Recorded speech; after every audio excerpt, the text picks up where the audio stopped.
नमस्कार दोस्तों। सोमवार का दिन भगवान शंकर को समर्पित होता है। आज के दिन भक्त भोलेनाथ को प्रसन्न करने के लिए विशेष पूजा अर्चना करते हैं। तो आइए सुनाते हैं सोमवार व्रत की कथा। एक समय की बात है, एक नगर में एक साहूकार रहता था।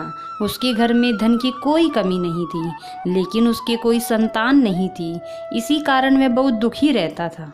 पुत्र की प्राप्ति के लिए वह प्रत्येक सोमवार को व्रत रखता था और पूरी श्रद्धा के साथ शिव मंदिर में जाकर भगवान शिव और माता पार्वती की पूजा करता था। उसकी भक्ति को देखकर एक दिन माता पार्वती प्रसन्न हो गई और भगवान शिव से उस साहूकार की मनोकामना पूर्ण करने का आग्रह करने लगी। पार्वती जी की इच्छा सुनकर भगवान शिव ने कहा, हे पार्वती, इस संसार में हर प्राणी को उसके कर्मों का फल मिलता है।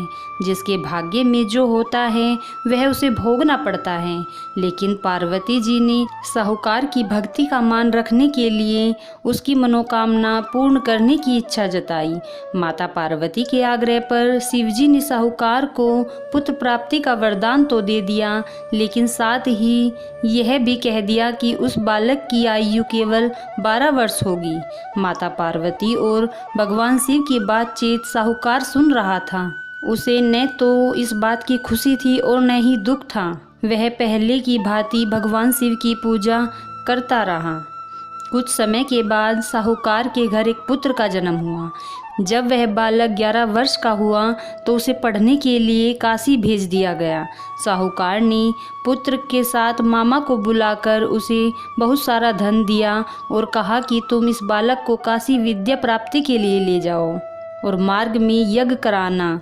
जहाँ भी यज्ञ कराओ वहाँ ब्राह्मणों को भोज कराना और दक्षिणा देते हुए जाना।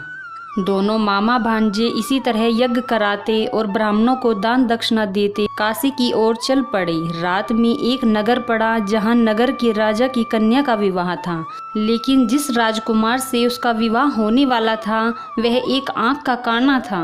राजकुमार के पिता ने अपने पुत्र के काना होने की बात को छुपाने के लिए एक चाल सोची। साहूकार के पुत्र को देखकर उसके मन में एक विचार आया।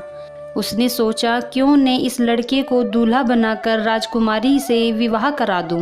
विवाह के बाद इसको बहुत सारा धन देकर विदा कर दूंगा और राजकुमारी को अपने नगर ले जाऊंगा। लड़के को दूल्हे के वस्त्र पहनाकर राजकुमारी से विवाह कर दिया गया, लेकिन साहूकार का पुत्र ईमानदार था। उसे यह बात न्याय संगत नहीं लगी। उसने अवसर पाकर राजकुमारी की चुन्नी पर लिख दिया कि तुम्हारा विवाह मेरे साथ हुआ है, लेकिन जिस राजकुमार के संग तुम्हें भेजा जाएगा वह एक आंख का काना है और मैं काशी पढ़ने जा रहा हूँ। जब राजकुमारी ने चुन्नी पर लिखी बातें पढ़ी तो उसने अपने माता पिता को यह सारी बातें बताई। राजा ने अपनी पुत्री को विदा करने के लिए मना कर दिया, जिससे बारात वापस चली गई। दूसरी ओर साहूकार का लड़का और उसका मामा काशी पहुँचे और वहाँ जाकर उन्होंने यज्ञ कराया।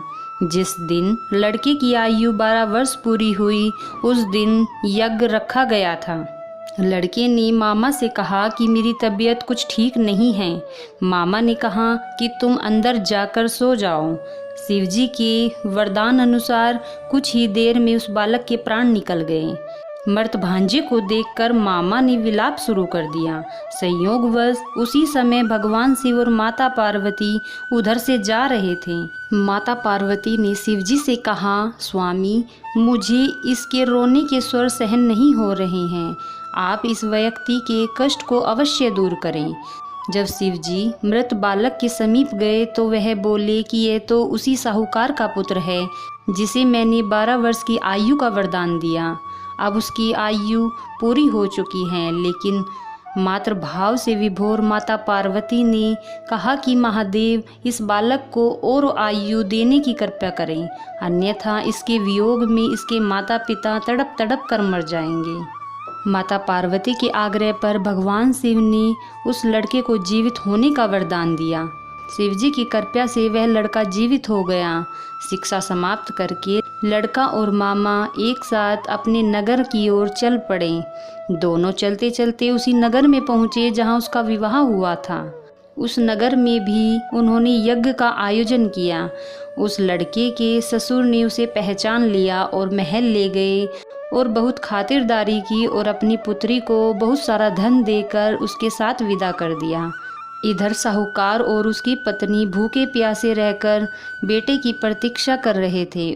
उन्होंने प्रण कर रखा था कि यदि उन्हें अपने पुत्र की मृत्यु का समाचार मिला तो वह प्राण त्याग देंगे, परंतु अपने बेटे के जीवित होने के समाचार पाकर वह बेहद प्रसन्न थे। उसी रात भगवान शिव ने व्यापारी के स्वप्न में आकर कहा, हे श्रेष्ठी, मैंने तेरे सोमवार के व्रत करने से और कथा सुनने से प्रसन्न होकर तुम्हारे पुत्र की आयु लंबी कर दी है। इसी प्रकार जो भी सोमवार व्रत करता है या कथा सुनता और पढ़ता है उसके सभी दुख दूर होते हैं और समस्त मनोकामना पूर्ण हो जाती हैं। बोलो हर हर महादेव।